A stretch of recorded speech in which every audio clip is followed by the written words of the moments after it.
Hey guys, in this video, I'll show you how to apply for Zego food insurance. All right, so let's begin with the video. So basically, if you want to apply for food insurance, like bulk insurance for food, you have to go to Zego.com. After you have come to official website of Zego, you need to get a quote. Click on the Get a Quote option and then choose the type of insurance you need. For example, if you need car delivery insurance, click on that option and then continue.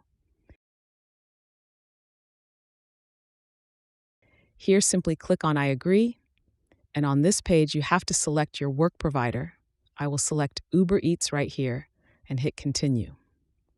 If you already have a Zego account and a car delivery policy, you can automatically go ahead and buy insurance, like car insurance, through your Zego account. If you don't have a Zego account, you just need to type in your vehicle registration number. Enter your license plate number to find your vehicle. After that, you can purchase your food delivery car insurance.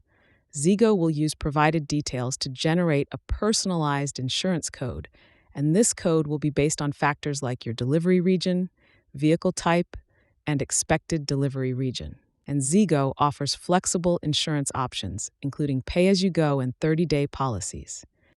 Once you've selected your plan, you need to make a payment using either a credit card or debit card, and you're good to go. So that's basically how you can apply for Zego food insurance. If you find this helpful, consider subscribing and giving this a big thumbs up. Thanks.